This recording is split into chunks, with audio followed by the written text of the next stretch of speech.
Hey guys, today I'm just going to tell you about boudoir photography and the difference between shooting with natural light versus shooting with strobes.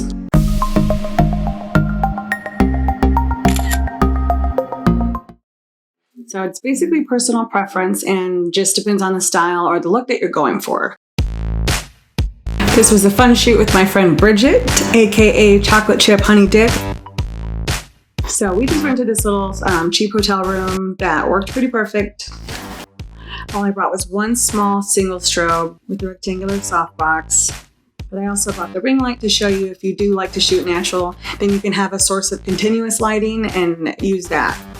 For the first few shots using the natural light, I put Bridgette in front of this window and I just had my camera settings ISO 800. My aperture at 3.2 and my shutter speed at 1/60th of a second. So when you're trying to decide which lighting you want to go for, you just have to consider with natural light, do you have enough light? Because if you don't have enough light, then you're going to have a high ISO, which will of course give you more grain. But maybe you want more grain, maybe you're going for some kind of little edgy film look, you might want that, but those are just things to consider. Also, a little tip, northern facing windows are going to give you the best natural light. For these shots, I used my 50mm lens. I like that as a portrait lens. It's a little faster. It opens up all the way to 1.4, I think. A good rule of thumb to avoid the camera shake is to not set your shutter speed below the size of your lens. So I had a 50mm lens. I don't want to go below 1/50th of a second, and that'll avoid the blur from the camera shake, unless you're using a tripod. So of course I chose ISO 800 because I was not using any strobes and I needed a little more light sensitivity. And the 3.2, I did want a softer look, maybe a little more blur. So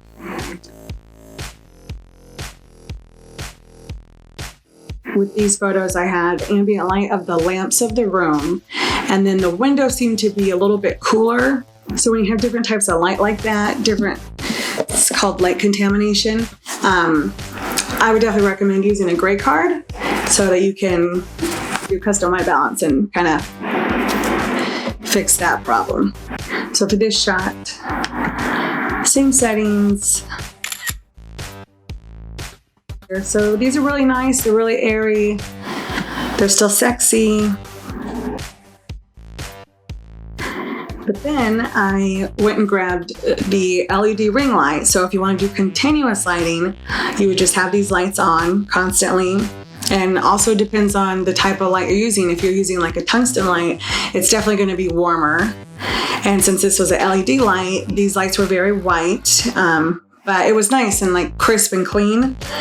So as you can see here, with this light on it's a pretty bright light, but I still had my ISO 800, my aperture at 4, and I could go a little bit faster because this light was pretty bright. So this was 1/80th of a second. But then moved her over and set up just one single strobe with one softbox. I also switched my lens to my 24-70 because I need something a little wider, and also don't need it to be as fast because I'm going to have the power of the strobe. And because I have the strobe, I can have my ISO all the way down to 100, which is the lowest one, because I'm going to have the power of the strobe. I also closed my aperture down to f11 because I don't need as much light. And I personally like doing that because now being at f11, I have a greater depth of field and everything's going to be in focus. Sometimes you want that, sometimes you don't. Sometimes you want that really pretty blur in the back. Sometimes that can be tricky because if you get too much blur, you have to make sure you're still focusing on the face.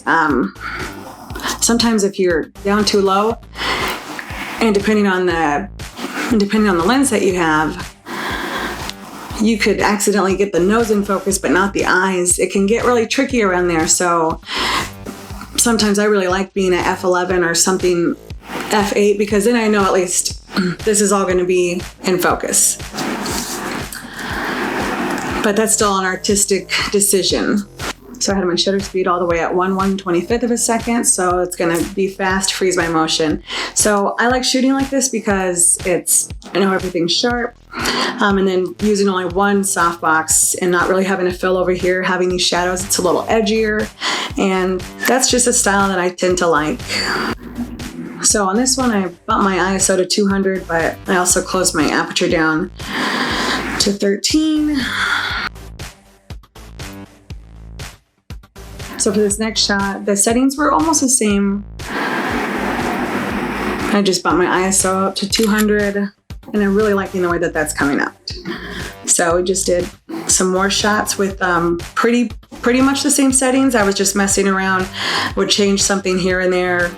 But these are pretty much all the same settings, and so you can see the type of style that I'm getting here. And to me, I like it better. It's nice and sharp and crisp.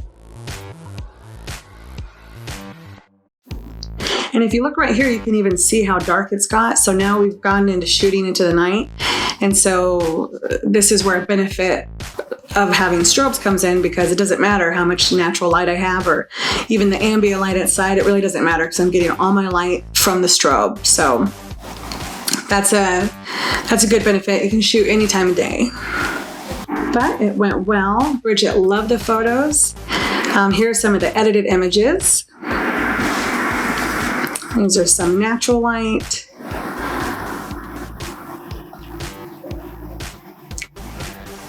And then here are some of my favorite using the strobe.